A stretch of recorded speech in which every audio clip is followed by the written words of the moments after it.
پوری 7 جگہوں پر حجاب کا لفظ استعمال ہوا، پوری 7 جگہوں پر کھل کر جہاں پر حجاب کا حکم دیا گیا، پردے کا حکم دیا گیا، نقاب کا حکم دیا گیا. نقاب کو آج ہم کیا سمجھتی ہے؟ اسلام کا حصہ نہیں سمجھتی، پردے کا حصہ نہیں سمجھتی.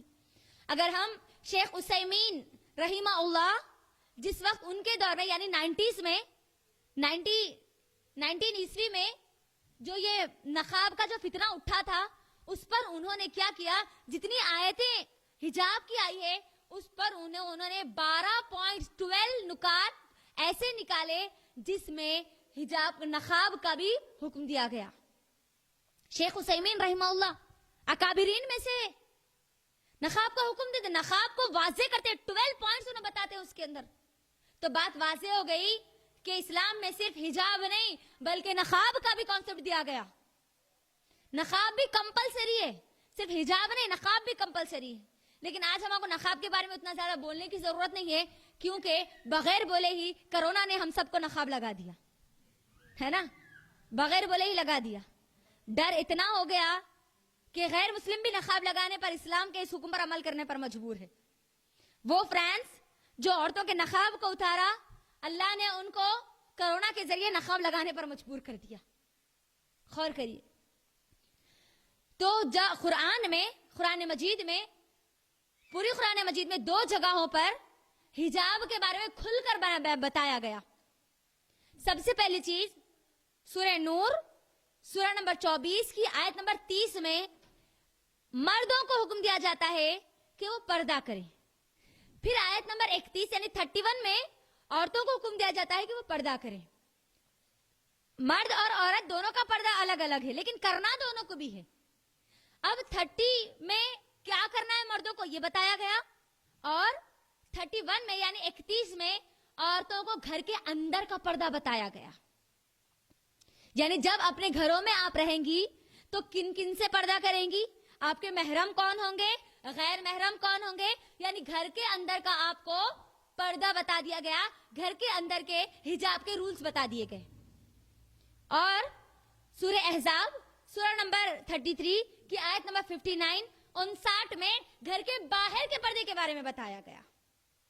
اللہ سبحانہ و تعالی سورہ احزاب سورہ نمبر 33 کی آیت نمبر 59 میں فرماتے ہیں بسم اللہ الرحمن الرحیم یا ایھا النبی قل لازواجک وبناتک ونساء المؤمنین یدنین علیہن من جلابیبہن ان یعرفن فلا یؤذین.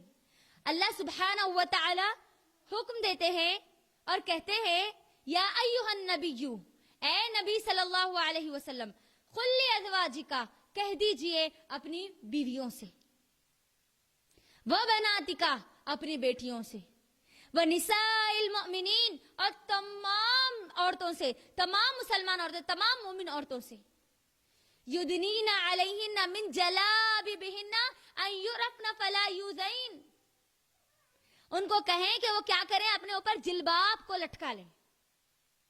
یہ آج جو پردہ ہے میری بہنوں، جو آج ہم برقع استعمال کر رہی ہے، یہ ایز اے حجاب استعمال کر رہی ہے. یہ برقع ہم کو کیا بولتے، اسلام میں نہیں بولا گیا کہ یہ برقع ہی تمہارا حجاب ہے، تم کو صرف یہی کرنا ہے. برقعے کو حجاب کے طور پر استعمال کیا جا رہا ہے. حجاب پردہ، ہم کوئی بھی مسلم ہو یا غیر مسلم ہو اپنے گھر پر ایک کارٹن لگاتا ہے، ایک پردہ لگاتا ہے، وہ بھی حجاب ہے، وہ گھر کا حجاب ہے. وہ چیزیں، 2 آبجیکٹس کو یعنی 2 چیزوں کو ایک دوسرے سے جدا کرنے والی جو چیز ہے اس کو کہتے ہیں حجاب، اس کو کہتے ہیں پردہ. باہر کے لوگ اندر نہ دیکھیں، اندر کیا ہو رہا ہے وہ نظر نہ آئے، اس کے لیے کیا کرتے ہم پردے کو لگاتے ہیں. تو یہ بھی پردہ ہے نا، یہ بھی حجاب ہے. نکال کے پھینکو پھر یہ حجاب اگر آپ اس حجاب کے خلاف ہے.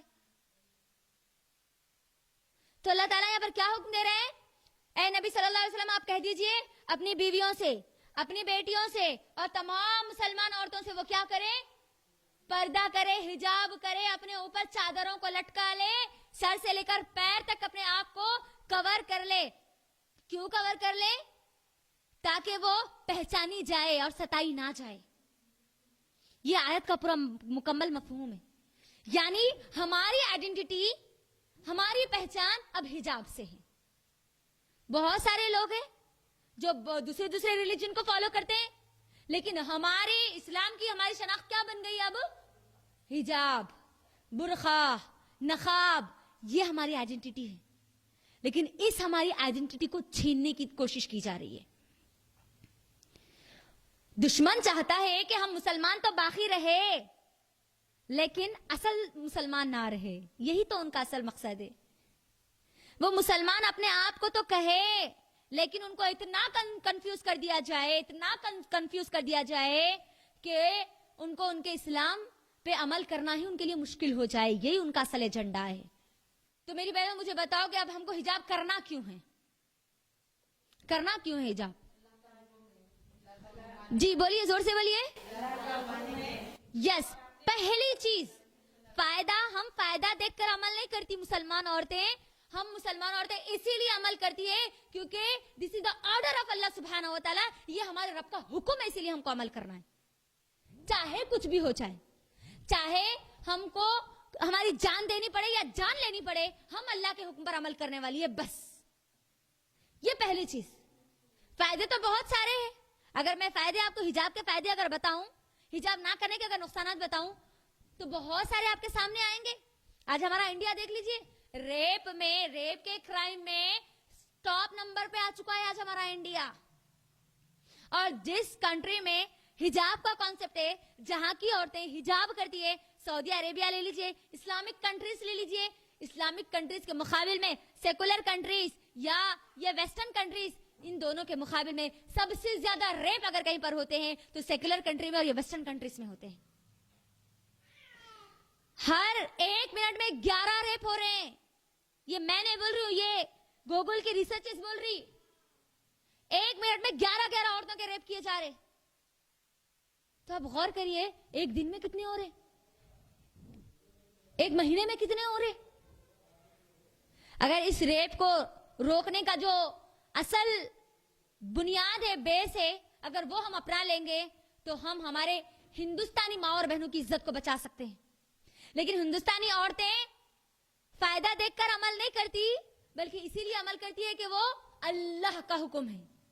چاہے یہ گدڑ، چاہے یہ بھیڑیے ہماری طرف کتنا ہی حملہ کیوں نہ کرے، لیکن ہم ہمارے حجاب کو نہیں چھوڑیں گے. ہماری جان دے دیں گے لیکن ہم ہمارے حجاب کو نہیں چھوڑیں گے.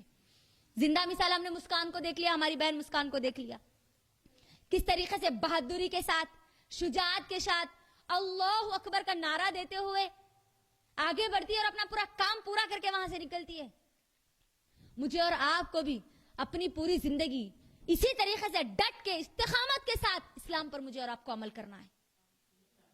تب جا کے ہم یہ جو دشمن اسلام ہے ان کو جواب دے سکتی ہے. تو یہاں